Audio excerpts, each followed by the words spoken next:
Muy buenas noches a todos. Muchísimas gracias por haber llegado hasta aquí en un día que no da ganas de salir de su propia casa, pero doblemente gracias en nombre pues, del Museo del Chopo y de Pacho, el director que nos acompaña hoy, para esta sesión nueva en el marco del ciclo titulado Escribir Mañana, que a propósito tiene efectivamente un título un poco provocativo de imaginar cómo la evolución de la escritura que tenemos hoy se podrá proyectar a futuro. Estaba previsto hoy que viniera un amigo escritor, Fabricio Mejía Madrid, que tuvo que posponer su participación, vendrá en fechas próximas, y pedí a dos amigos que representan, pues cada uno de los dos, una visión de la literatura, un trabajo tanto en el campo de la escritura como de la edición, que a mí me interesa mucho en lo particular, y yo sé que los dos están muy atentos a lo que ocurre y pasa en este mundo de la escritura. Me refiero a Nicolás Cabral, que está donde le corresponde, en el mero centro del asunto. Nicolás es el director editorial de la revista La Tempestad, autor de relatos que vamos a leer muy pronto, y un lector voraz y atento a la evolución de la escritura, tanto en el campo de la lengua española como en otros idiomas. Daniel Saldaña París, que está al otro extremo, es amigo que primero conocimos como poeta. Hace poco publicaste tu primera novela en Sexto Piso, que efectivamente consideramos muchos que es un evento literario importante, un texto con un tono ya muy maduro y muy impresionante. Yo recomiendo ampliamente la lectura. Y Daniel también se desarrolla en el campo de la edición y por lo tanto, pues los dos han estado en contacto con muchos autores, con muchas formas de acercarse a la escritura, no solamente en el campo narrativo, como ya lo mencionaba, sino que el ensayo también y la poesía. Para empezar esta plática, hemos tenido el gusto de recibir hace ya un mes, un poquito más de un mes, a Ilan Semo, el director de la revista Fractal, ensayista, historiador, y efectivamente él nos habló de la relación con la circulación de la palabra en la sociedad, no tanto en el campo literario, pero él se enfocó bastante acerca de la circulación de la palabra para llamarla mediática, digamos. Antes tuvimos varias sesiones, participaron poetas, un escritor narrador como Juan Villoro, una editora como Maya Viñajagua, Martín Solares también, que nos habló de estructuras del mundo narrativo, pero más o menos para empezar esta charla quisiera preguntarles a ustedes si estarían de acuerdo para platicarnos un poco del tema siguiente. Tenemos la sensación que, como cualquier disciplina artística, la escritura ha tenido una evolución desde hace unos 20, 30 años hacia formas quizás nuevas o que quieren plantear algo nuevo y al mismo tiempo, tanto en el campo de la creación de la escritura misma y de la circulación de los textos, pues tenemos herramientas nuevas que dan formas nuevas y que permiten acercamiento tanto a la lectura como a la escritura de desarrollarse, digamos, de forma particular, singular. Entonces quisiera preguntarle a ustedes dos si esta evolución del lado tecnológico, por decirlo así, y de la escritura, que van en paralelo o se cruzan o no, ¿cómo ven la relación entre esas dos evoluciones? Y si podemos pensar que están muy dependientes una de la otra. Si, por ejemplo, la forma con la cual se escribe tiene que ver en las formas de las herramientas que nos dan, computadoras, por ejemplo, y al revés, más que todo, más importante, si las nuevas formas de escrituras permiten pensar que la escritura misma está evolucionando de una forma particular, si pesa tanto eso. Primero, pues, si quieres, Nicolás. Hola, buenas noches. Bueno, yo creo que hay no veo que esté tan íntimamente relacionado, por lo menos hasta el momento, las transformaciones en la escritura con las transformaciones tecnológicas. En la literatura lo que yo percibo ahora es que donde se percibe donde es más notorio lo que la tecnología está produciendo es en el campo de la circulación de los textos. Y no veo que por el momento, por supuesto que hay casos, pero no se ha generalizado un uso de las nuevas tecnologías como para proponer formas de escritura novedosas, y con esto no hablo de proyectar textos sobre las paredes o lo que sea, que también hay cosas interesantes, como en este campo más como performático de la literatura, pero yo lo que creo es que que es un momento paradójico en el que se habla mucho de las nuevas tecnologías, pero es un momento en el que mayoritariamente la literatura es conservadora. A lo mejor esta percepción tiene que ver con vivir en México, que tiene una literatura especialmente conservadora, y por lo tanto eso puede distorsionar un poco posiblemente mi juicio, pero de cualquier manera lo que uno no encuentra en este momento es una sacudida desde el punto de vista formal como la que tuvo lugar a partir de los años 20, sobre todo, y hasta la posguerra, en las literaturas europeas y la estadounidense concretamente, o lo que ocurrió en los 50, 60, 70 en América Latina, donde creo que hubo también búsquedas extraordinarias y de mucho riesgo.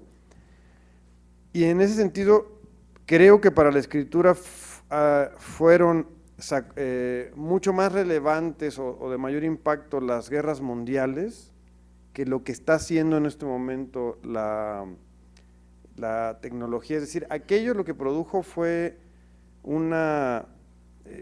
una necesidad de ajustar la idea misma de lo humano, y eso tuvo un impacto notorio en la escritura. Es decir, se fracturó lo que se entendía como ser humano, y por lo tanto las escrituras, la narrativa y la poesía, el ensayo por supuesto, lo que buscaron fue tratar de entender qué era eso ahora, eso el hombre o el humano.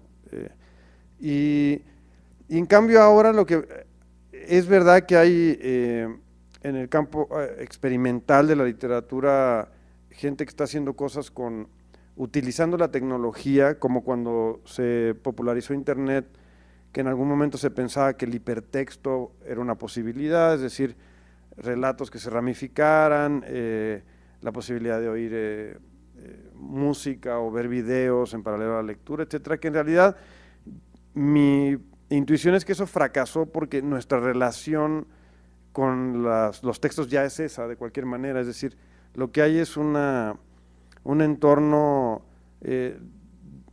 de sobreestimulación, donde nos bombardean por todos lados con sonidos, con imágenes, con textos también, y en ese sentido esa ya es la realidad de la gente, y por lo tanto, para parar aquí, lo que creo es que en este momento a mí me parece más relevante para entender cómo podría ser la escritura del futuro, por llamarle así, entender cuál es qué es un lector hoy en día, qué significa hoy ser un lector, que la discusión del libro tradicional versus libro electrónico, que me parece un problema de circulación de los textos hasta este momento, y no un tema vinculado a transformaciones estéticas, digamos.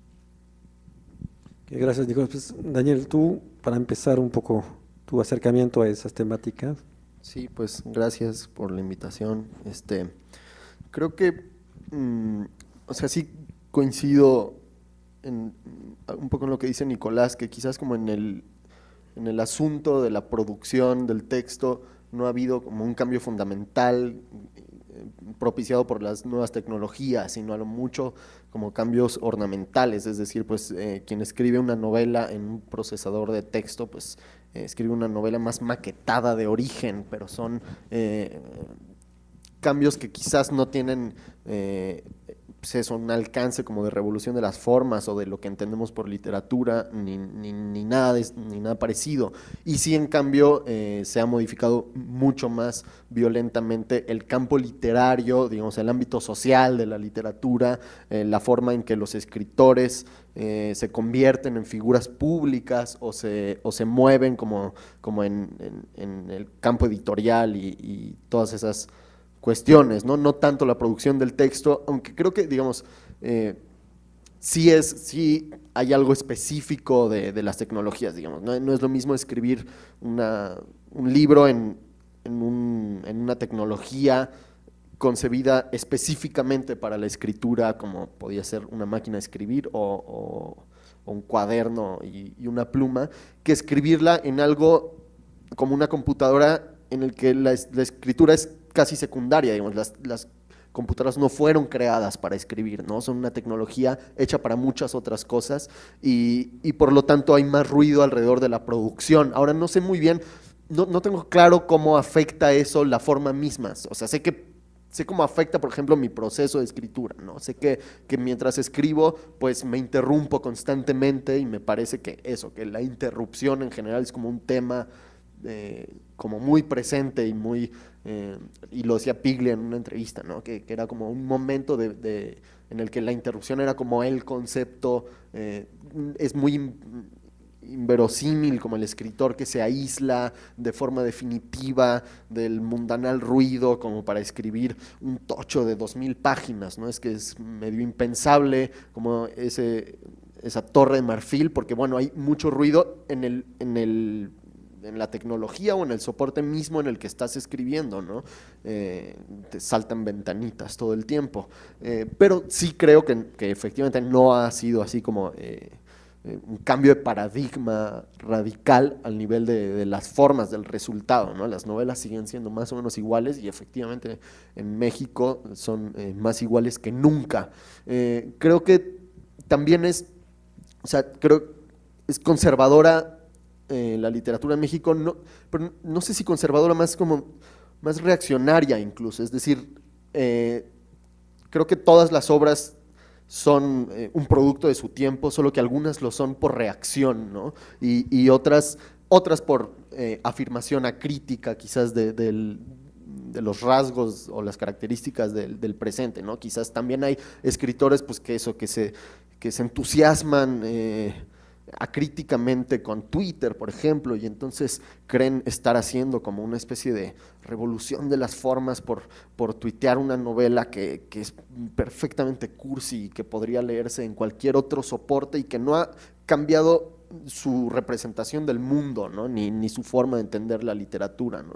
Y esa es como otra vía, ¿no?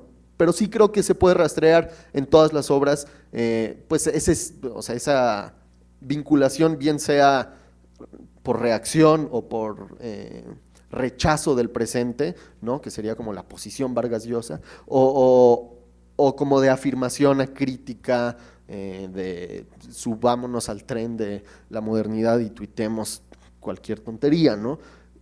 Y es muy minoritaria quizás la opción que me interesaría, que sería como la de un cuestionamiento de las formas, ¿no? Un cuestionamiento quizás con menos certezas, pero más prudente, ¿no? Sin querer decir que Twitter es como la maravilla o que las redes sociales están creando nuevos géneros, que me parecen como afirmaciones muy grandes y muy ingenuas, y tampoco desde el rechazo, desde el temor de muchos escritores a internet y todas estas ideas que están muy en el aire y que se leen todos los días, como de que nos estamos volviendo más tontos porque existe Google o que hemos perdido una capacidad o que ya no existe como la autoridad deseable que existía antes, asociada a la figura del escritor, porque ahora cualquiera sube un texto en la red, ¿no? Que son las posiciones reactivas con las cuales me siento muy distanciado. Pues gracias, Daniel. Justamente eso yo creo que es uno de los temas, porque ustedes dos tienen una trayectoria como editores, y tanto en revistas o en libros, y autores. Me parece que uno de los elementos que nos puede un poco guiar frente a esas tecnologías es que permiten efectivamente a cualquier persona ser su propio editor, su difusor, la invención de los blogs es algo que no este acercamiento a la escritura no existía antes. Quiero decir que no existía, había la autoedición, o sea, tú podías pagarte tu propio libro, pero muy poca gente llegaba a esas alturas. Yo creo que sí, algo existe que cambia la escritura. Yo no digo que es para bien ni para mal, me parece que algo nuevo están haciendo y tiene que ver además con la intimidad, que es uno de los valores que la literatura mundial contemporánea ha cavado poco a poco en los 30 últimos años, como si la literatura se dejara un poquito impresionar por el mundo audiovisual y que las grandes sagas y todo eso ya no fuera para literatura, sino que más bien la literatura se iba quizás a transformar en un arte sí, íntimo, de una voz para un lector, etcétera. A través de esos ejemplos quiero decir que en la idea del, por ejemplo, del blog o en la idea de cualquier publicación en internet, cualquier persona en el planeta hoy puede escribir una obra y lanzarla al mundo, digamos. Yo sé que es un poco utópico todavía, etcétera. Pero me gustaría ver cómo juzgan eso. Hay un peligro enorme en la falta de criterios de selección, pero al mismo tiempo da una libertad impresionante que nunca ha existido. Entonces, ¿eso se repercuta en la escritura misma o no? Es un ejemplo más de las artes visuales, pero creo que sirve como analogía. Lo que dijo hace unos años Boris Groys, que dice que, refiriéndose a la sociedad del espectáculo de la que hablaba Debord, y decía, bueno, es que ya no es sociedad del espectáculo porque no hay espectadores. Entonces, dice, todo el mundo se subió al escenario. Entonces, esta posibilidad de que todo el mundo publique, que me parece bien, o sea, a mí, estos miedos, para volver al ejemplo de Vargas Llosa, la autoridad, ¿quién es?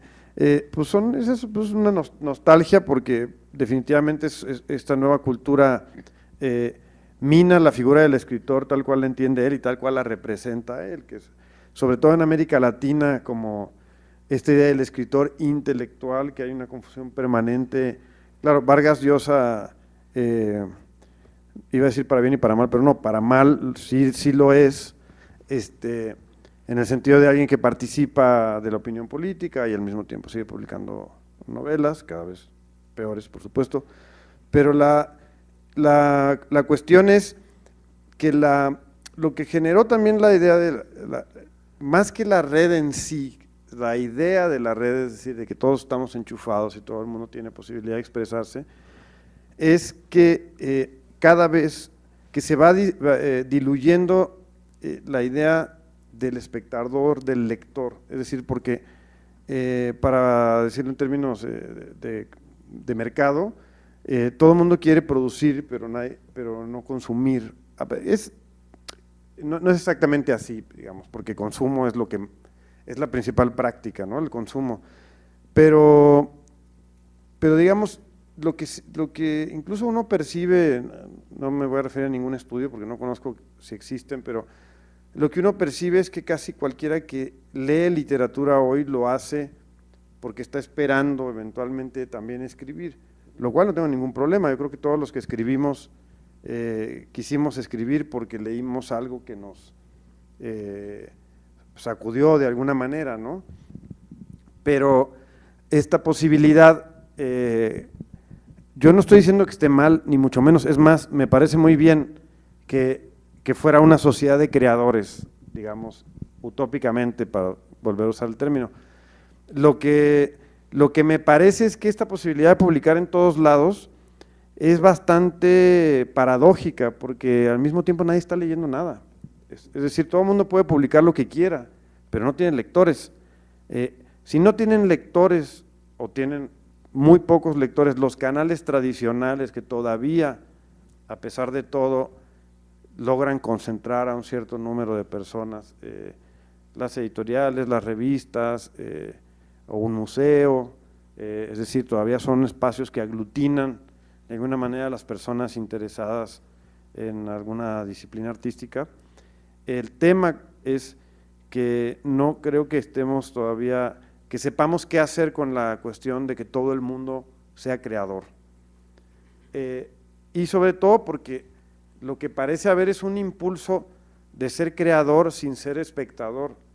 Lo que creo que ese es también y para qué se quiere crear, por otro lado, que esa es otra discusión posible, porque lo que se ve, es muy extraño que elijan la literatura para eso, porque hay muchas otras formas de certificar la existencia, mucho más eficientes que la escritura y la literatura, que es esta idea de yo quiero ser escritor como para obtener cierto tipo de prestigio, cierto tipo de fama, que a mí siempre me ha parecido muy extraño, porque la literatura es un arte minoritario, creo que lo va a hacer cada vez más, por más que haya algunos todavía intentos de darle alguna notoriedad.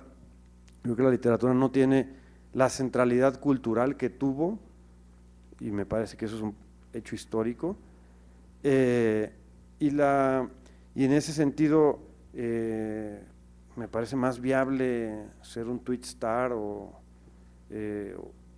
tratar de salir en la televisión, o sea, que escribir libros.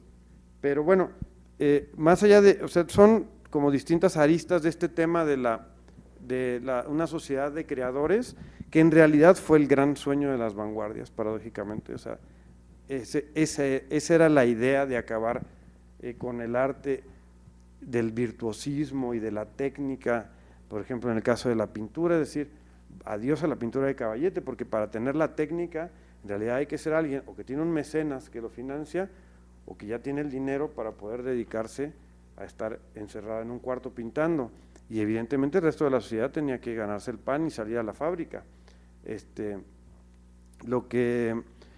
Pero estamos en un momento de transición, porque tampoco es ese momento en el que todos puedan crear y todos tenemos acceso a los medios y a los espacios, pero sí que Internet por lo menos genera la sensación de que quien tiene algo que mostrar lo puede mostrar. La otra cuestión es si hay receptores para toda esa producción. Sí, efectivamente, hay en este juego la confusión entre creador y consumidor o lector, como sea. Efectivamente, todo el mundo puede ser el productor, o sea, el editor, el creador y el espectador. Entonces, efectivamente, el mito del autor, como tú usaste la figura de Vargas Llosa, que es de los últimos monstruos sagrados que ocupan todo el espacio del saber, que fue durante todo el siglo XX, así son los grandes escritores, ¿no? Y efectivamente fue una cosa bastante reciente, porque antes de, digamos, de 1870, las opiniones de los escritores muy pocos importaban a la opinión pública, por decirlo así. Quizás regresamos a una figura de escritor que es mucho más íntima, que es mucho más paralela a esas grandes causas que encarnaron algunos. Tú, Daniel, ¿cómo ves esta, cómo decirte, síntesis de repente todo el mundo puede hacer todo? Pues, digamos, o sea, por supuesto tampoco estoy en contra.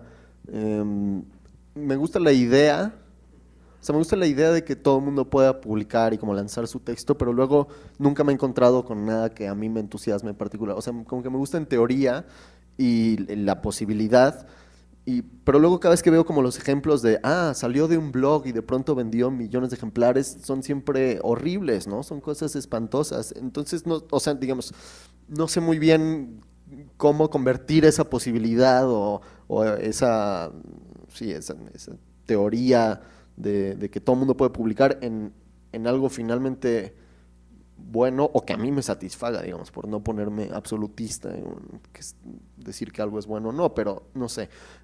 Tampoco creo que la ambición de toda la gente que publica en blogs y que lo usa como literatura sea convertirse exactamente en escritor, y ahí sí disiento un poco, o sea, no creo que haya, creo que está bastante mezclada esa figura del escritor y el prestigio con otras cosas, o sea, creo que no aspiran, por ejemplo, a ninguna incidencia como en la opinión pública, como no sea a través de los likes y cosas así, mucho más inmediatas. Y sí hay una especie de figura de como de ese blogstar, tweetstar o lo que sea, que escribe y publica y que de pronto puede o no dar el salto como al libro impreso o a los canales tradicionales de validación, pero que tiene características distintas de las del escritor, ¿no? Que digamos que se valoran otras cosas, quizás no tanto como su erudición a la que acuden en busca de saber, que sería como esa figura un poco ridícula como del siglo XX, sino pues no sé, como el ingenio de reacción ante lo inmediato. O sea, creo que la gente que publica en blogs y en internet en general está creando una especie de figura distinta del escritor que molesta mucho a muchos escritores, y eso me cae bien. O sea, digamos, también me cae bien en teoría, porque luego no siempre me parece tan simpático lo que escriben, pero como gesto me parece bien que suceda. Y por otro lado, también creo que, aunque es verdad bueno, hay una especie de democratización como de las posibilidades de publicar, muchas estructuras de los medios, llamémosle tradicionales, se replican en Internet, ¿no? O sea, no solo es como el escritor pues ahí autónomo que lanza su texto como al mar de la Internet, sino que pues hay una figura equivalente a la del editor, ¿no? Muchos blogs que a mí me interesan son más como de curaduría, y creo que en el caso preciso como del editor ha servido como para poner el acento más en la labor editorial como una curaduría, y olvidándose un poco de la función empresarial del editor que pasó a ser la dominante en los medios tradicionales, ¿no? Un editor en una editorial transnacional, pues bueno, se dedica a administrar contratos, se dedica no sé, a hacer promoción de sus libros y otras cosas, y mucho menos, o se tiene mucho menos en cuenta su figura como curador de un catálogo que refleja una idea de la literatura. Y esa posibilidad creo que sí se rescata un poco en Internet, ¿no? Es más fácil, digamos, desentenderse como de ese mundo de contratos y derechos, incluso de autor, robarse textos descaradamente y hacer una curaduría en un blog con una serie de libros, de textos, de extractos que reflejen una idea personal de la literatura. Y esa figura me interesa más, es decir, el editor en Internet que puede hacer eso a través, pues eso, no sé, de la piratería, del copy-paste, de cambiar de contexto, es decir, una edición mucho más violenta, que cambia el sentido del texto al sacarlo de su contexto original y meterlo dentro de su propia curaduría. Esa figura me interesa más que la del escritor pues, que nos cuenta su día en el blog y que reacciona con más o menos ingenio ante la inmediatez, ¿no? Y no sé. Eso. No, me parece muy bien el camino que acabas de abrir, que va un poco del mismo lado que lo que decía Nicolás. Efectivamente, podemos comparar disciplinas artísticas, por ejemplo, artes plásticas, cuando se usa mucho más el término curador, y la literatura, efectivamente. Se hizo referencia también a la vanguardia, como las vanguardias, y yo creo que efectivamente la tentación de las vanguardias, que era hacer tabula rasa del pasado e intentar algo radicalmente nuevo, podría pasar en el campo literario. Podemos imaginar, a través de lo que dijo Daniel ahorita, podríamos imaginar que eso existiera a la condición de que pues, los que arman esos textos, esas páginas, etcétera, tuvieran esta voluntad, y hasta hoy no ha existido. A mí, para ser honesto, yo creo que estamos empezando a ver cosas y está tan nuevo que efectivamente la gran mayoría de lo que se produce a través de esos textos vía internet no tienen interés mayor como lectores nosotros, pero yo creo que sí hay tendencias que son interesantes.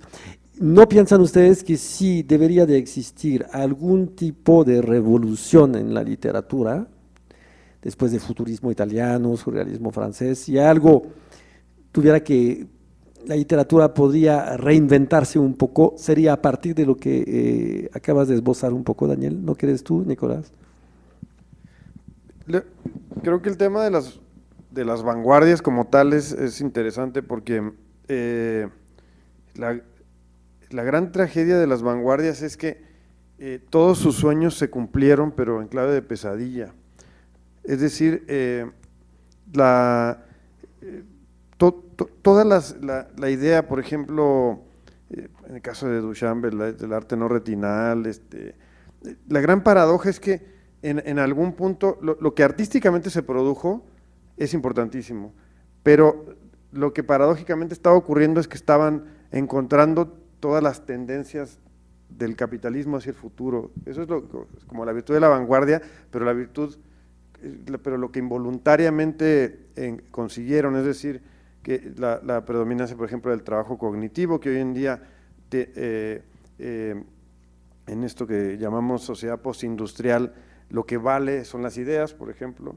Eso lo encontró primero el arte, Duchamp, digamos, como anticipo de lo que venía en el capitalismo multinacional. Ese es el ready-made, es decir, yo vendo ideas.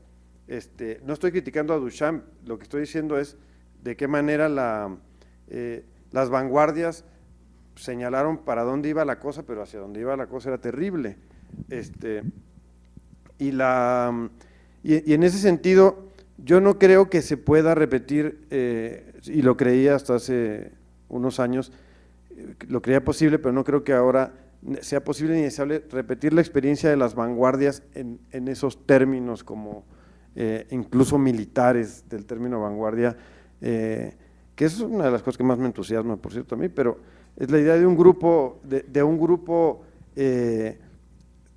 contra la moral de su época y contra la estética y un grupo muy politizado y además porque la mayor parte de estos grupos tenían una capacidad, un sentido del humor muy grande, entonces había una parte de chiste en paralelo que yo creo que, bueno, aireaba mucho el entorno cultural. Ahora es muy difícil, primero porque el escándalo es parte del sistema, es decir, un escándalo en estos momentos es solamente alimentar la maquinaria contra la que uno querría oponerse, y eso se ve muy claro, por ejemplo, en la literatura mexicana, cada vez que hay una discusión es para llorar, o sea, no hay ninguna discusión real, todo es aquel plagió, recibía dinero del Estado de no sé dónde, o sea, esas son las discusiones de la literatura mexicana, no discusiones estéticas, no, todavía, por lo menos en la época de Vuelta y Nexos, se peleaban, sospecho que las razones eran menos interesantes, pero bueno, hacia afuera eran la izquierda contra los liberales derechosos, y todo esto, y bueno, y en otra época y en otro país, por ejemplo en Argentina, también se generó un Boca River en la literatura, que era el Grupo Boedo, el Grupo Florida, Roberto Arlt de un lado y Borges del otro, que en realidad eso lo construyó la prensa y la crítica literaria, porque no existía como tal, seguramente algún celo tenía Borges de Arlt, pero estrictamente son dos grandes escritores muy distintos. Y acá está, en el caso de Nexos y Vuelta estaba más difícil, porque aunque Octavio Paz no es mi poeta favorito, bueno, contra Aguilar Camín, el chiste se cuenta solo, pero o sea, el tema es que llegamos a un punto donde no creo ni siquiera que se esté debatiendo nada. Y eso no es nada más un problema de la literatura, es decir, esta es una época donde todo el mundo tiene columnas de opinión y todo el mundo opina, pero nadie está diciendo absolutamente nada, porque para mí no es una discusión política esto que hacen ahora de, ay, el artículo tal de la reforma fiscal, ¿no? Eso es una discusión sobre la administración del Estado, no tiene nada que ver con la política eso. Lo que pasa es que no hay discusión política en México, lo que hay son una masa de intelectuales orgánicos, les guste o no les guste el término, no porque trabajen directamente para el Estado, sino porque trabajan de facto para el Estado, y a muchos sí les pagan además. Y en la literatura se replica un poco eso, porque además en México ha estado mezclada esta condición del escritor funcionario, el escritor diplomático, y en ese sentido veo muy difícil plantearse una vanguardia como tal, porque además el último intento que hubo en México, que ahora de moda, pues es medio un chiste lo de los infrarrealistas, eso eran todos poetas menores, perdón, con algunos poemas simpáticos en muchos casos, y bueno, lo que pasa es que Bolaño escribió Los Detectives Salvajes y sí es una novela que emociona y que te quieres convencer de que todo esa era la vanguardia mexicana en aquellos tiempos, pero y luego están ya los fenómenos mercadológicos como lo del crack, que era como la retaguardia, promocionándose como nuevo movimiento literario, ¿no? Entonces, yo creo que la vanguardia, como se entendió, ya no es posible, pero sí creo que no puede permanecer la lengua como si no pasara nada. Entonces, escribir con las formas ya establecidas es una manera de decir que el mundo está bien. Eso es lo que pienso respecto a la escritura en concreto. Sí, sí, a mí también me parece difícil como pensar en replicar una especie de vanguardia hoy en día. Para empezar, porque nuestro entusiasmo, y digo nuestro porque lo comparto como por las vanguardias de principios del siglo XX, les hace daño, digamos, es un entusiasmo ya nostálgico y la idea de nostalgia es exactamente contraria a todo lo que se plantearon, ¿no? O sea, el hecho de que nos entusiasme como, no mames, se plantearon revolucionar el mundo y lo vemos como con nostalgia y es una contradicción en los términos pensarlo nostálgicamente y no podemos de todas formas pensarlo de otro modo, ¿no? Entonces, por ese lado como que ya se jodió la posibilidad de replicarlo porque estamos siendo nostálgicos cuando pues esta gente, sus planteamientos, por lo menos de las primeras vanguardias, el futurismo y Dada, pues era romper toda nostalgia, ¿no? Toda relación nostálgica con la tradición y con la literatura. Entonces ya empezamos con el pie izquierdo por ahí.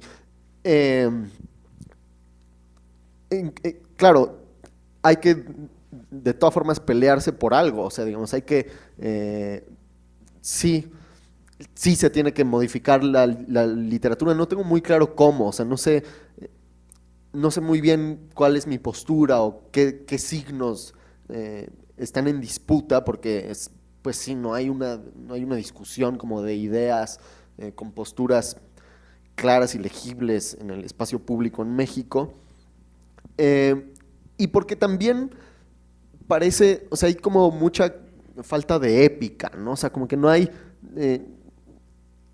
no sé, como el vigor necesario como para una lucha de ideas en favor de cierta visión de la literatura que se enfrenta a cierta otra, parece como desterrada para siempre y estamos como condenados, pues no sé, a una medianía donde, bueno, pues publicas tu libro y y a lo mejor alguien te dice, está bien, pero no está tan bien, o sea, no hay como una confrontación de ideas que suscite la violencia que sería quizás deseable para que surjan nuevas cosas. No creo que sea tampoco, o sea, no creo que sea posible como revolucionar las formas solo individualmente, ¿no? Decir, pues yo me voy a sentar y voy a escribir la gran novela del futuro, ¿no? O sea, como que tengo poca vocación profética en ese sentido, no me imagino como cuál es la novela del futuro, y creo que sería más una tarea colectiva esa modificación de la idea de literatura y de las representaciones del mundo.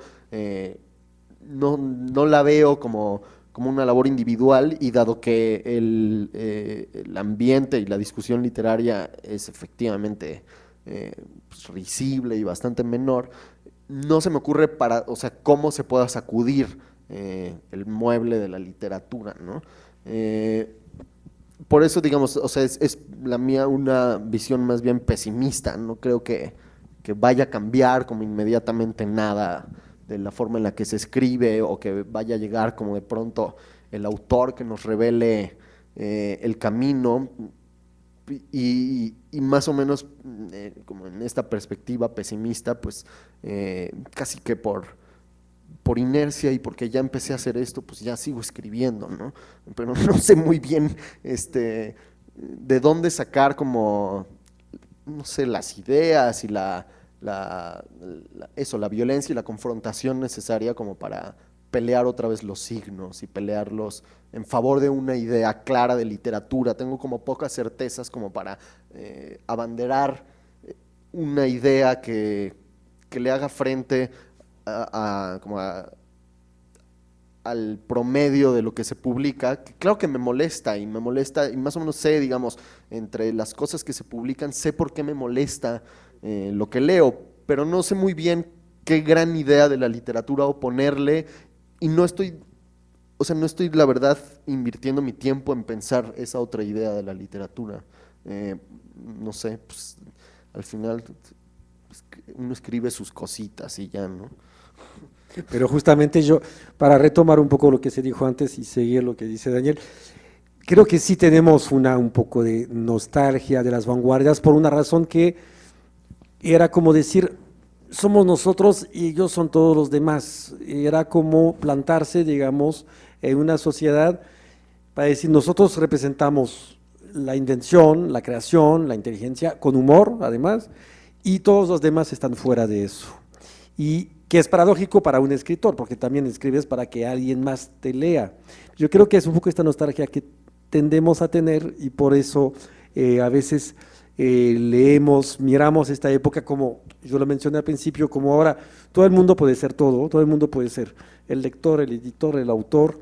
Creo que quizás extrañamos esa barrera y esa ruptura de afirmaciones, y efectivamente si tuviéramos que tratar de pensar qué representa hoy ser escritor, termino diciendo la misma frase que acabas de decir. Yo trato de escribir mis cosas y es Incluso difícil. en diminutivo lo dije, que ya es Sí, tristísimo, cositas. ¿no? O sea, sí, es justo como una idea de comunidad que había en las vanguardias, o sea, esa Claro. cosa de situarse frente a O de otros. conspiración. Sí, Es sí. que yo creo que lo que se lee en esos, para reducirlo a la literatura, lo que uno lee en esos textos, y que además es una cosa que sobrevive, todavía es emocionante, bueno, por lo menos para mí leer esos textos, es que se capta esa tensión, o como esa, o sea, pertenecer a un grupo de estos era como todos nosotros contra el mundo, Sí.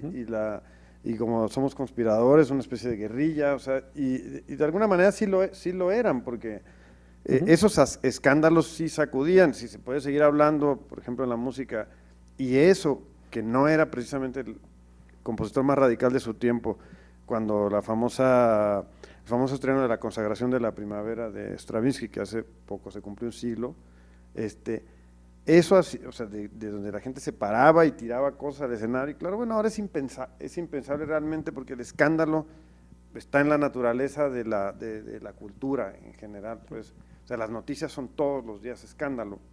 Entonces, paradójicamente, tal vez ahora la vía, y lo digo, pues estamos haciendo justo un número de La Tempestad sobre ese tema, que tal vez el anonimato, no nada más como ocultarse o no firmar los textos, porque no es en el sentido tan literal, pero sí en un sentido de opacidad, como de negarse a participar. Tal vez es una manera como de abrir un boquete cuando están todos los flashes y todo es ruido, todos son flashes, a lo mejor callarse la boquita y escribir desde la sombra es la manera de verdaderamente abrir una posibilidad, tal vez. Sí, es un punto, fíjate que hace unos años en Francia, cuando cada año en septiembre tenemos como 500, 550 novelas que salen en 2 semanas, que son para los premios, que es una cosa enfermiza, y un día un crítico literario dijo, pues sería muy divertido imaginar que todas esas novelas salen sin el nombre del autor. Y a ver cómo la gente se perdería así, y la figura que tú decías, un poco la imagen del autor, si de repente fuera anónima todas las novelas, ahí entraríamos, perdemos pie, no sabemos, la crítica no sabría qué decir, en fin, sería como una, una cosa perversa y peligrosa. Porque los nombres se han convertido Marca. en marcas, Sí, en claro. garantías de calidad desde el punto de vista comercial. Sí, Entonces, claro. tú ya sabes lo que te garantiza tal autor. Ya Y dijiste entonces, varias cosas, entonces sigues sí, con tu es que ejemplo. ya no se me ocurren, pues, no, en realidad se pueden citar 200, pero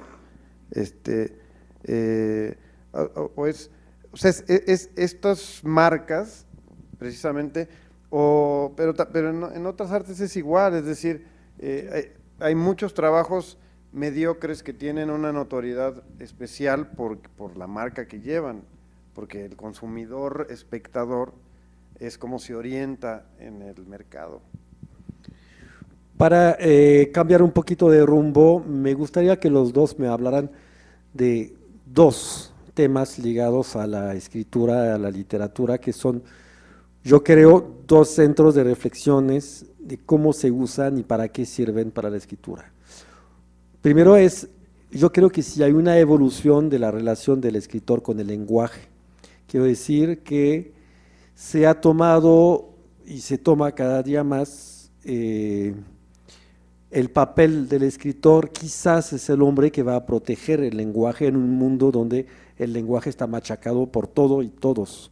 Creo que hay algo de este orden que es un poco lo que decías del lado conservador. No es que va a conservar el lenguaje, no va a ser el gran cura que protege las palabras, porque viven, mueren las palabras y está muy bien, pero evidentemente podemos sentir que el lenguaje que se practica fuera de la esfera de la literatura es muchas veces, no vamos a empezar a dar lecciones de radio, televisión, etcétera, pero y internet también, donde el lenguaje recibe, yo creo, ataques muy violentos. Si quieren, primero este tema y después pasaremos a otro. Pues, o sea, no creo que haya que salvar el lenguaje de nada y si sí, tampoco creo que sea el escritor el que lo debe de hacer. O sea, es verdad que, pero citaste justo la televisión, el radio, es decir, creo que el ataque posible al lenguaje viene como de esos centros de poder y en cambio me parece que el lenguaje en la calle está perfectamente vivo y a salvo, ¿no? Y en una saludable mutación constante.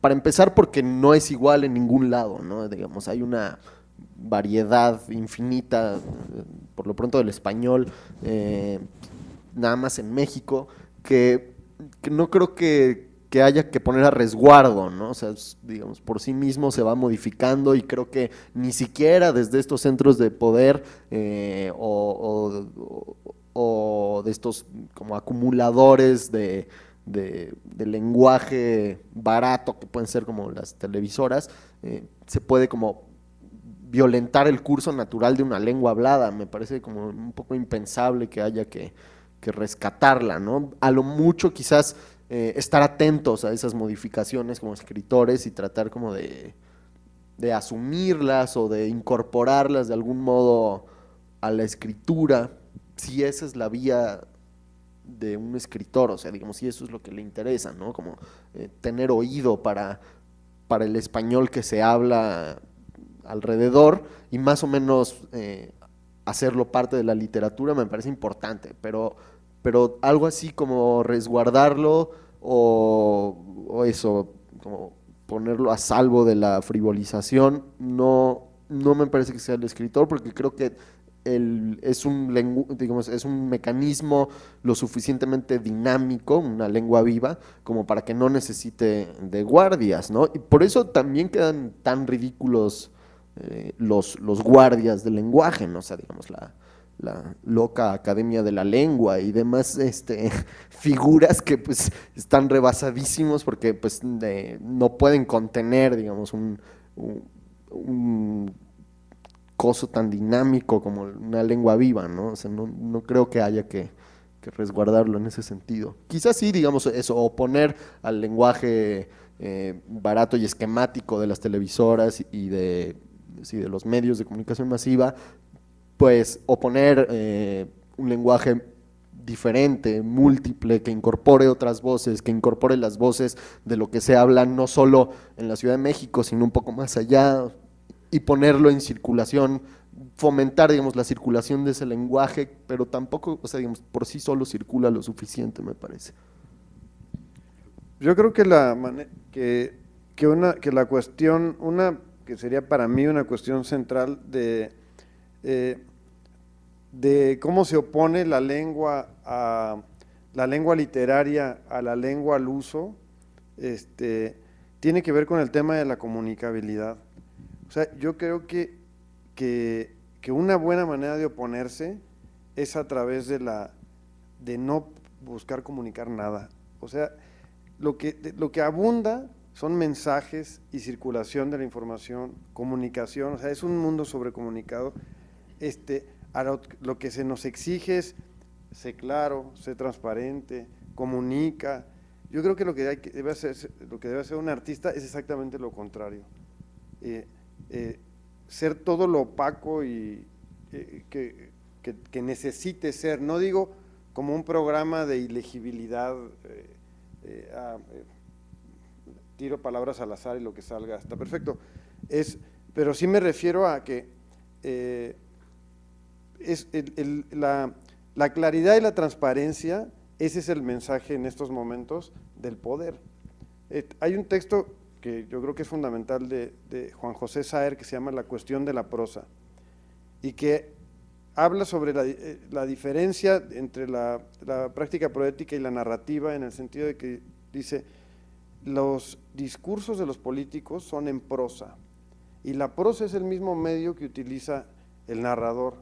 Entonces, ¿qué tiene que hacer? El narrador tiene que encontrar la manera de no hablar con el mismo sonsonete que el poderoso, y eso aplica para los medios. Es decir, entonces, creo que ahora la exigencia de comunicabilidad es a lo que hay que negarse, es a dejar que un poco el relato sea lo opaco, confuso, contradictorio, que tenga que ser, para no hablar ese mismo idioma, porque en el momento en que la literatura hable ese mismo idioma, es partícipe del estado de cosas. Me gusta en principio la idea, pero en poesía que se hace mucho, digamos, o sea, que hay una poesía dominante de lo opaco y de lo ilegible, tampoco tiene como ninguna, o sea, no repercusión, pero no pone nada demasiado. Pero el contexto sería distinto. Claro. Creo que el problema justo es que el informe presidencial no va a ser en verso, ¿sí? Esa es la diferencia, o sea, no es el mismo medio el verso.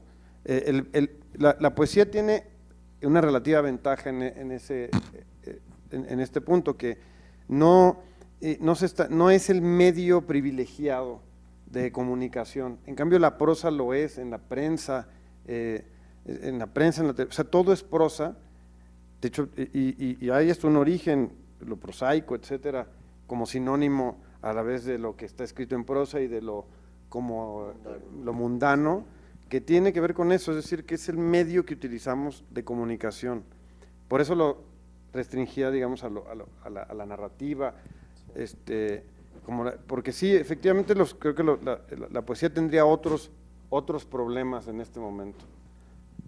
Sí, y más, o sea, no solo como la transparencia, digamos, otra vez yendo como a los valores dominantes en la narrativa, no solo es como la claridad y la transparencia y la legibilidad, sino la trama, ¿no? Hay como una insistencia para mí ridícula como en la primacía de la trama, ¿no? Que todo tiene que replicar como, no sé, las estructuras de las series televisivas, que te enganche, o de las películas, y que ese es como el modelo de narrativa exigido, Sí, ¿no? bueno, incluso ya las series, por ejemplo, ahora que Breaking Bad, todo el mundo la estaba viendo, y todo el mundo la discutía en redes sociales y tal, y salía los listillos, tiene errores narrativos.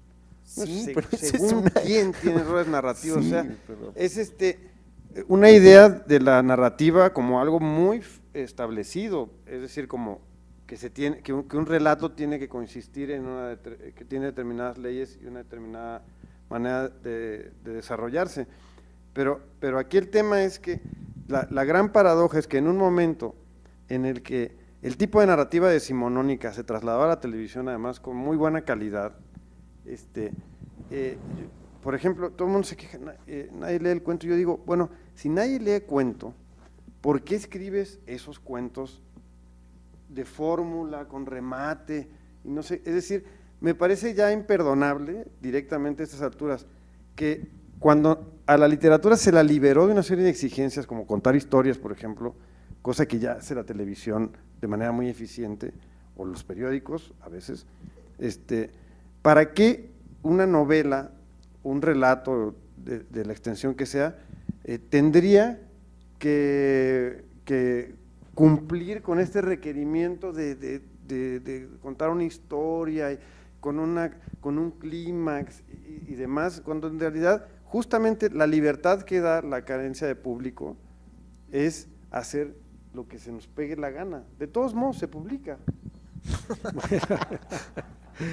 Eso sí, todavía es darle un poquito quizás de un papel a la literatura que todavía no llega hasta eso. Todavía hay que contar cosas, hay que contar mundos, hay que tener seres humanos. Sí, o sea, es que lo llevo al extremo, pero Sí. lo que no se tiene, lo que no hay obligación alguna es de contar las cosas como se supone que se tienen que contar. Sí, el esquema narrativo de cine, además del cine de Hollywood, para decirlo así, ¿no? Porque hay otros cines también. Si tú ves una película india de 8 horas seguidas que te cuenta 3 generaciones, efectivamente es otro mundo y es algo que no se puede reproducir tan fácilmente. Incluso yo creo que hoy una novela, cuando uno la está leyendo se la puede imaginar como película, puede abandonarla en ese momento. O sea, si la novela produce esta sensación de fácil traducción a otro medio, está fallando en el sentido fundamental que es que el medio literario tiene una manera de construir imágenes, y si lo otro es con la esperanza de que se haga el guión y te compren los derechos, es directamente dedícate al cine, pues. Sí, de hecho es un cliché, pero obviamente las obras maestras, el Ulises de Joyce no puede dar lugar a una película, o en fin, sería muy fácil hacer una lista de novelas que nunca pudieron pasar a la pantalla por eso. Igual Eisenstein quería filmar Sí. El Capital, pero Pues, pero no lo hizo, no lo hizo. Pero, de hecho, la segunda pregunta, pues ya casi la contestaron, lo cual implica que estamos en sintonía perfecta.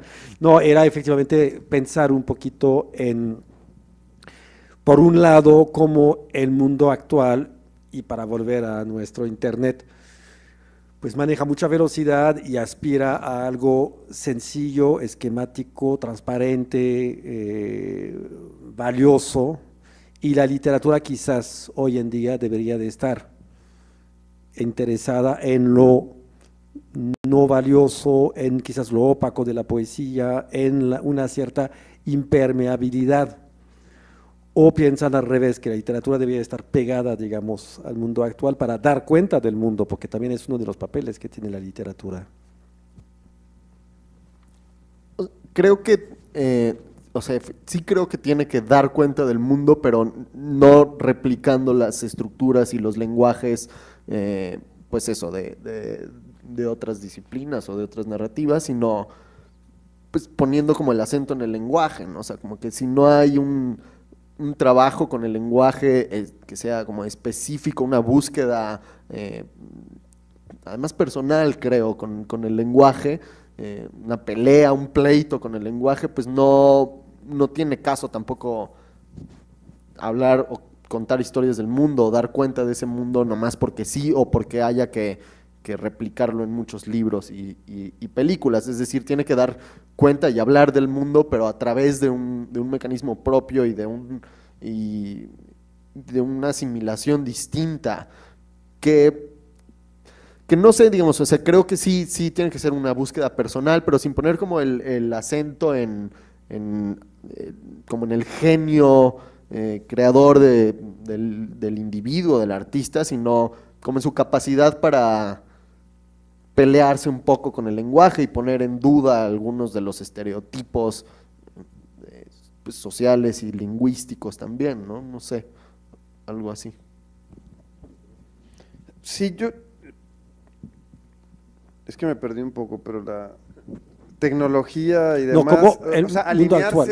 alinearse Si la por literatura oponerse.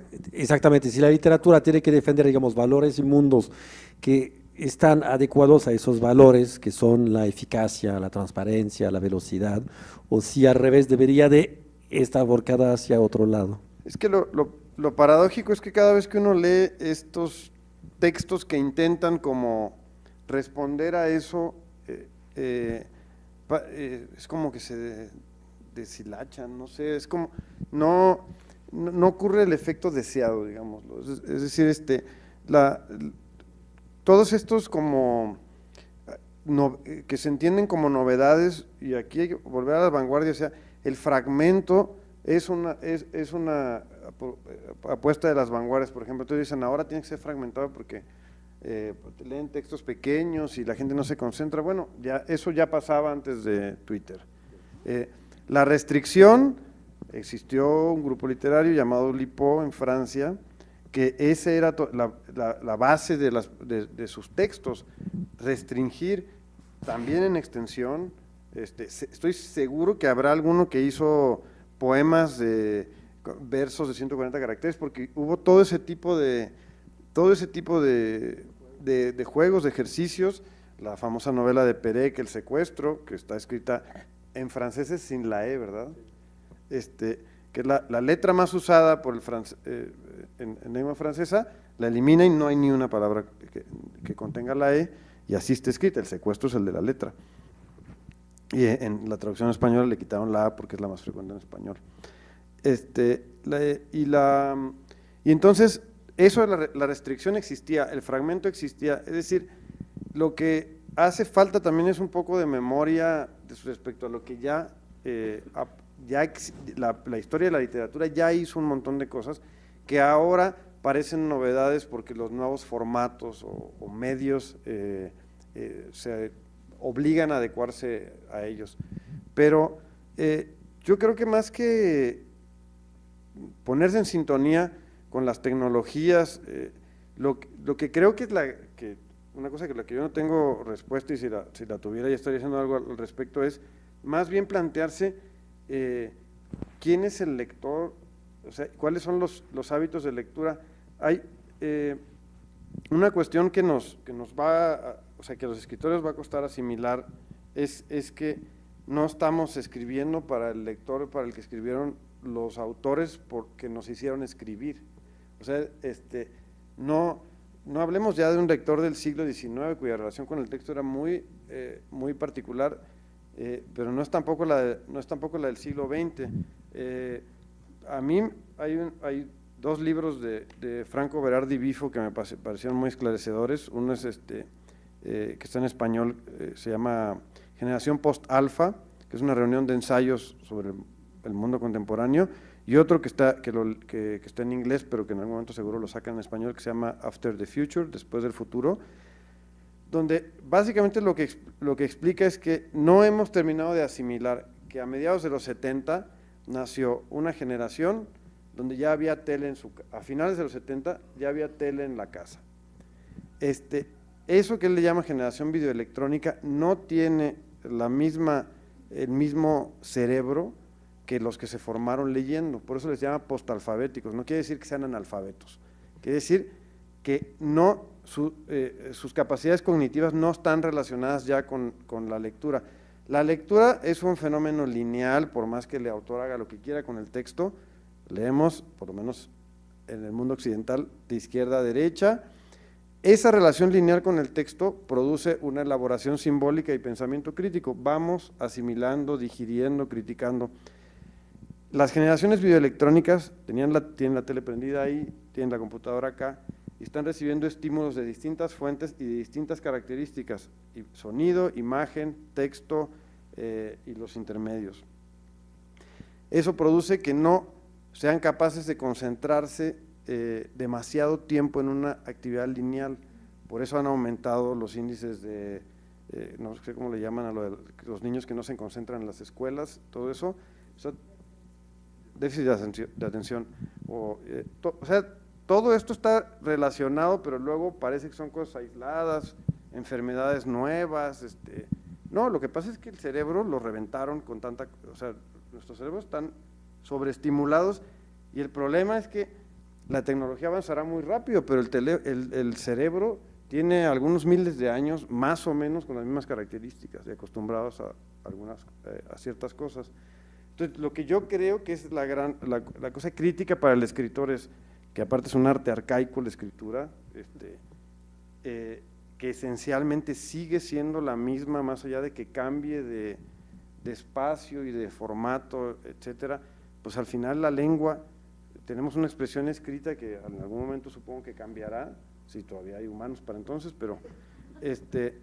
pero la cuestión es que estamos escribiendo para otro tipo de cabezas.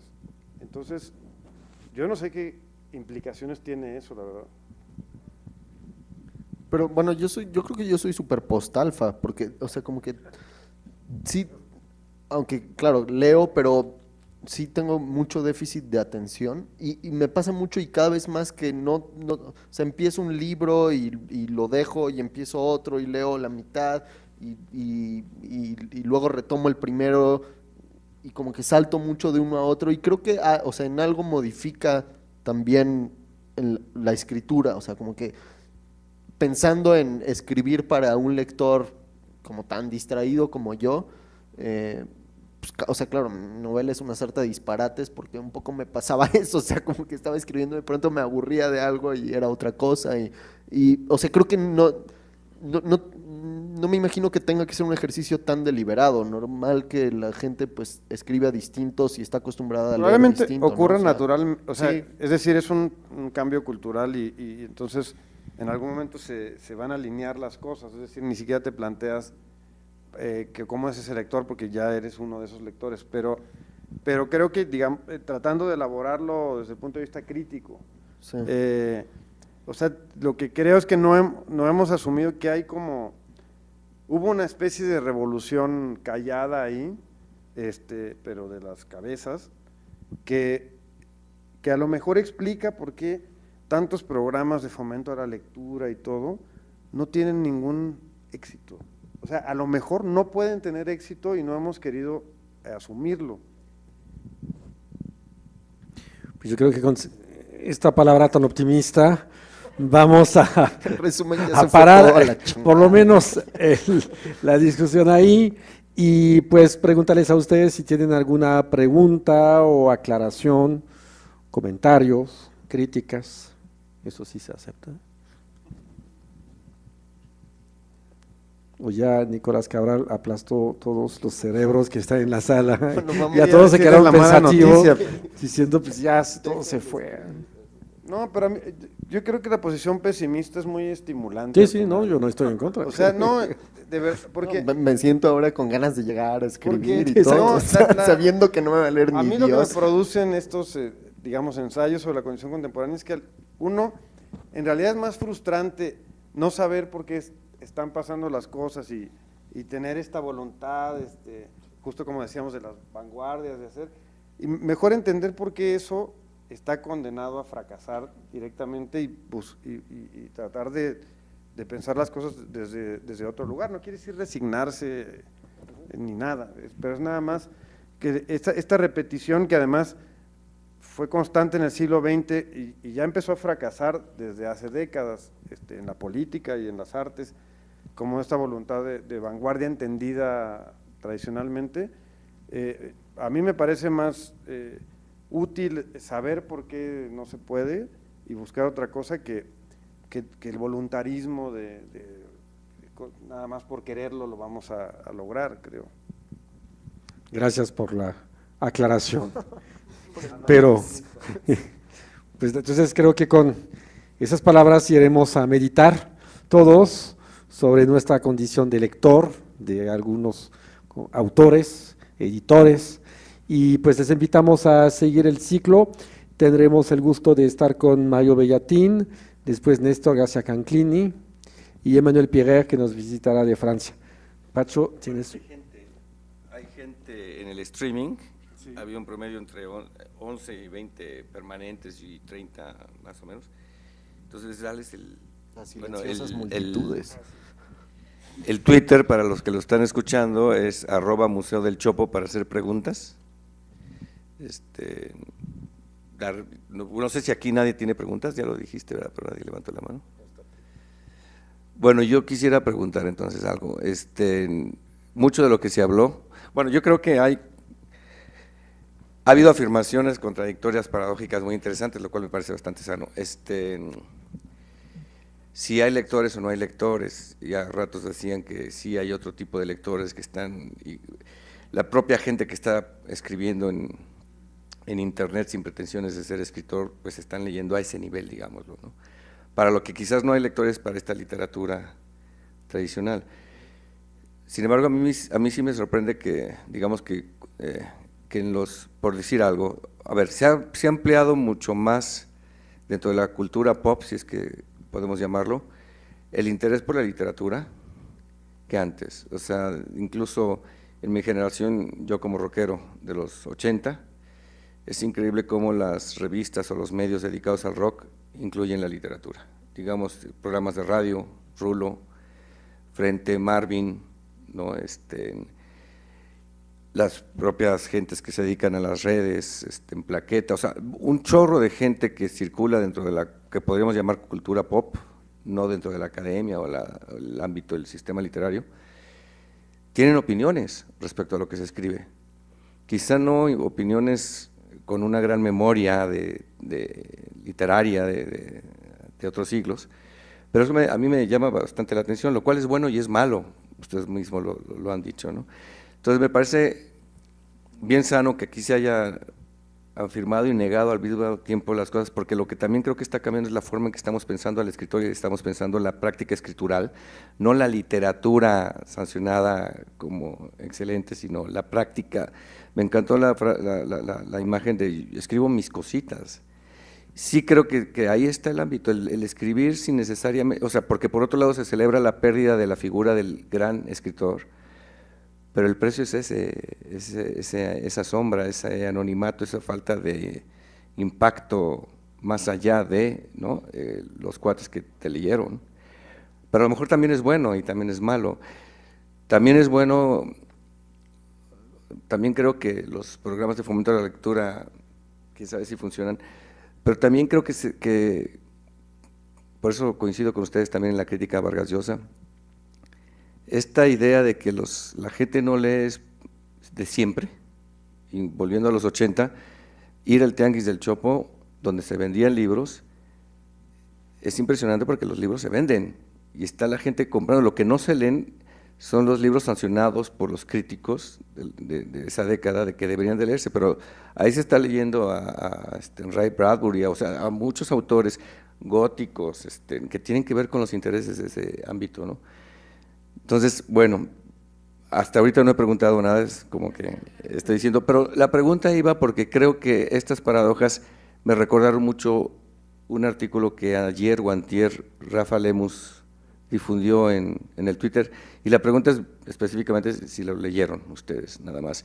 La ampliación del campo de batalla… es sí. Lo que leyó en el Congreso de la Lengua. No sé ok, porque ahí justo daba la impresión de la existencia de ciertas comunidades de nuevos lectores y nuevos escritores que están fuera de ese sistema que él está criticando, y de ser así, concluyo también preguntando dónde están esos blogs, si los puedes citar para que quede en el registro de todo esto que se está grabando, donde están sucediendo cosas interesantes de reseña. Me encantó la imagen del editor en línea más como curador versus el editor de libros impresos, así lo entendí como empresario. Entonces, yo creo que por ahí están las nuevas prácticas que es difícil fijar y por eso tanta contradicción, para redondear mi comentario, porque a veces pensamos desde la lógica del escritor clásico y entonces nos cuesta trabajo definir lo que pasa y de repente pensamos desde el que está leyendo en internet y entonces ve otras riquezas contrapuestas. ¿Sí me explicó? Entonces a lo mejor ahí en esas prácticas es donde, en esos blogs que tú estás diciendo, que yo lo pregunto para visitarlos, podría haber también, vaya, considerarlos literatura o práctica escritural, ¿no? Pues yo, o sea, en realidad los que tengo como más mapeados son los de poesía, porque, no sé, o sea, como que en internet en general leo más poesía, y hay muchos, ¿no? O sea, desde, no sé, Ezequiel Seidenberg, que se dedica, pues, no sé, a subir sus traducciones, y tiene, claro, no pasa como por la sanción de los medios tradicionales, lo cual le da la ventaja que no tiene que pagar derechos de autor, entonces traduce más o menos lo que se le pega la gana y lo sube, y después hay páginas donde suben más, pues, no sé, libros completos y tal, de una como más enfocada en literatura chilena y un poco latinoamericana y sobre todo poesía, es Letra S5, donde hay como un archivo de autores más o menos curado ahí, bien seleccionado, en memoria chilena también, que se puede bajar como libros enteros, y hay una selección o más o menos una idea de la literatura, y luego blogs ya muy personales de gente que sube sus poemas que va leyendo y encontrando en un otro lugar. Y luego no exactamente blogs, pero como todo el fenómeno de bibliotweet, que de pronto hay gente que tiene, no sé, pues, Germán Sierra o Román Luján, que de pronto pues suben muchos libros seguidos sobre un mismo tema o en torno a un tema que son más o menos inconseguibles en México y que apuntan todos además como en la misma dirección y que son pues piratería circulando, que bueno, pues espero que no lo hagan con el mío todavía, la verdad. Digo, no creo que de todas formas me den nada de dinero, pero por si acaso. Y que sí reflejan una idea, su idea de la literatura y también de dónde están parados, leyendo desde la academia, pero con un pie en el mundo literario mexicano, desde la academia gringa, entonces suben de pronto muchos textos de teoría, y eso es interesante, creo, o sea, como que es un trabajo editorial al final ese, ¿no? Es una suerte de antología caótica, pero que va configurando ahí como una idea de por lo menos lo que están leyendo o lo que están como captando desde la academia con un pie también en la literatura mexicana. Porque eso sí sería una práctica completamente novedosa, ¿no? En el sentido de que eso sí es posible con internet. Sucede en la música. Bueno, hay blogs donde tú encuentras toda la música de las rarezas comentadas. Para descargarlas. Y para descargarlas de manera gratuita. Yo creo que ahí está pasando algo como práctica de lector y como práctica de información y comunicación y de escritor, que justamente si estamos pensando desde la práctica tradicional literaria, pues ni siquiera los mencionamos, pero a lo mejor ahí está pasando algo, ¿no? O en Ubu Web, por ejemplo, bueno, Ubu Web hicieron todo un proyecto que eran libros impublicables, ¿no? Y los subían en PDF, libros que por una u otra razón no podían ser nunca publicados en un formato normal, impreso, con circulación, y tenían las más variadas razones para no ser publicados. Uno, porque era larguísimo, otro porque era malísimo, ¿no? Y entonces era un proyecto de una colección específicamente de libros impublicables, ¿no? Pues ahí hay una curaduría como genial, ¿no? De Kenneth Goldsmith, como de tratar de trasladar a internet como una, no sé, algo muy que además es poeta, ¿no? Sí, no, es postpoeta. Sí. Postpoeta. Pero esto del rock es interesante porque es que esa relación existió, siempre existió, pero no sé si existe ya. O sea, por ejemplo, todo el post-punk, los tres santos patronos eran William Burroughs, J.G. Ballard y Philip K. Dick.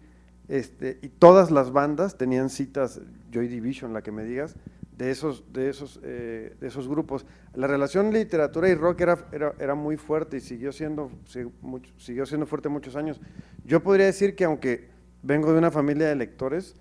Toda mi adolescencia me resistí, no quería agarrar un libro y terminé agarrándolos por el rock, porque por ahí mencionaban en una entrevista y esto y lo otro. El rock sí producía lectores, paradójicamente.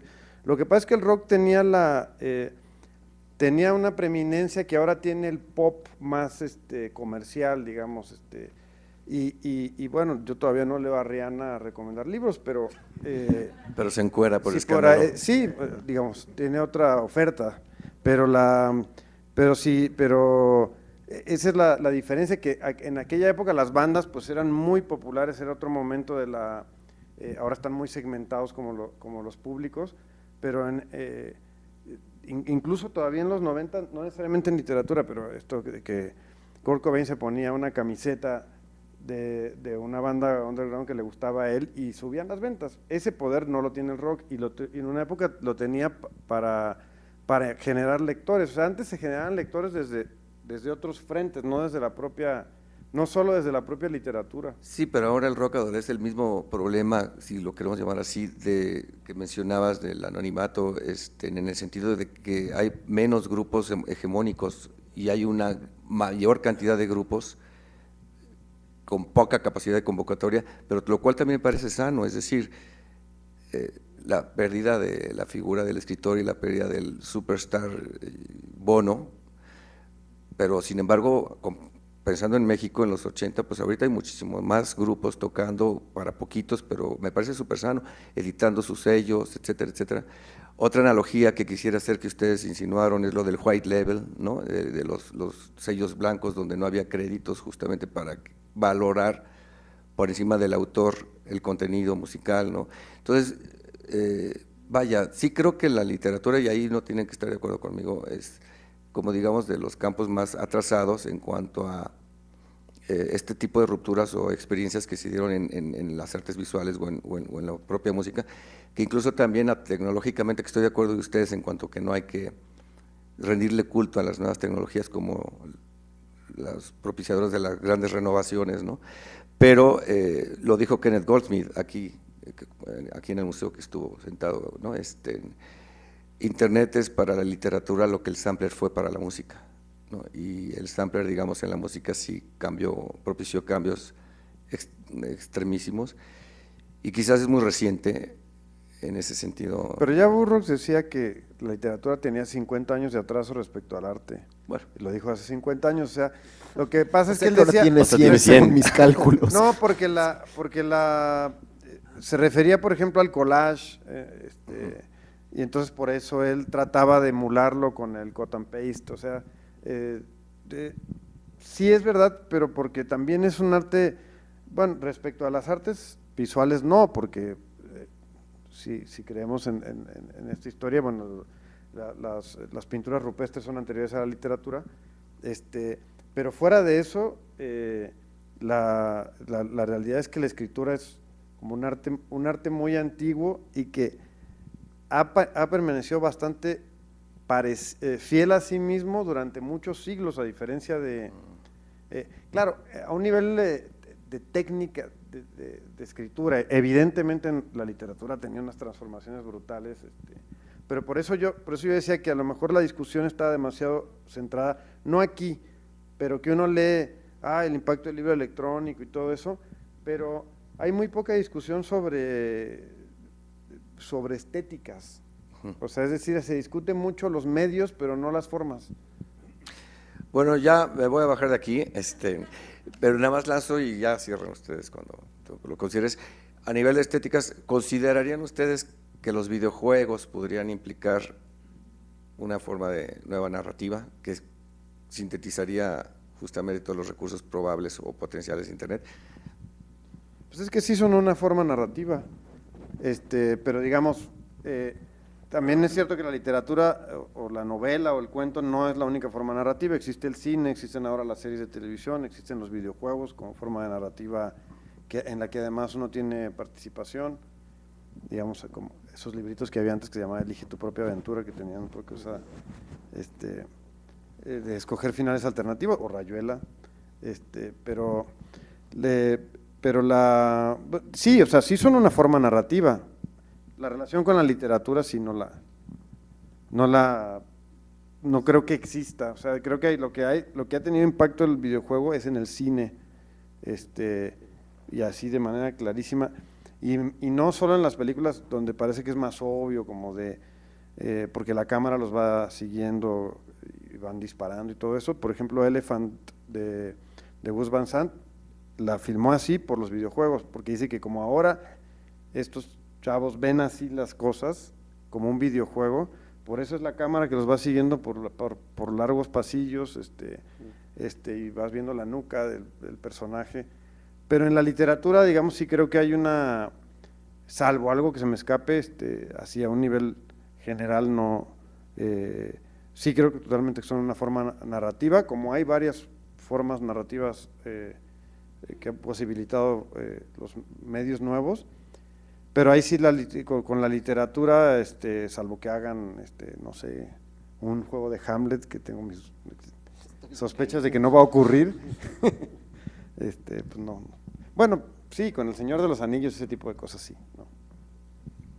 Sí, no, yo no sé nada de videojuegos, no tengo ni idea, como que no puedo aportar. O sea, claro, coincido en que, o sea, me imagino que hay, porque los he visto así de lejos, como todo un lenguaje narrativo muy específico pues, como de eso, de los videojuegos, pero no lo conozco y no sé cómo pueda, no sé, como dialogar con la literatura. La serie sí, porque pues, sí soy bastante adicto, pero no sé tampoco si me interesa demasiado como eso, lo que ya se dijo, como emular esas formas narrativas en la literatura. Pues muchas gracias a los dos, a Daniel y Nicolás, haber llegado hasta aquí, a ustedes. Pueden consultar la página del museo y verán entonces que los 3 amigos que nos van a visitar estará Mario Bellatín, Néstor Gazacanclini y Emmanuel Pierrer, que nos visitará de Francia, que efectivamente tiene un sistema de escritura que está basado en hacer collage de textos de otras personas y intenta evitar todo lo que es inspiración usando nada más material ya existente y cómo los articula. Es la forma con la cual ella escribe sus libros y nos platicará eso. Hay movimientos arriba. Sí. Parece que tenemos comentarios del internet. No preguntas, pero sí hay 2 comentarios. A ver. Sí. Antes de que nos despidamos, para la gente que nos sigue por streaming, Alien Observer nos comenta que ahora hacemos zapping con la lectura, navegamos con desgano o voracidad entre principios en la búsqueda de ser atrapados por algún libro, texto o lo que sea, ni riesgo ni compromiso, zapping lector. Y otra persona más nos comenta que, un segundito, me gustó la idea de Nicolás Cabral de que el uso de la tecnología en la literatura no es proyectar textos en la pared. Muchas felicidades. Bueno, pues gracias a ellos, si nos ven todavía, gracias a todos ustedes y pues los esperamos aquí para seguir pensando esta relación entre la escritura y los tiempos actuales. Muchas gracias y hasta muy pronto esperamos.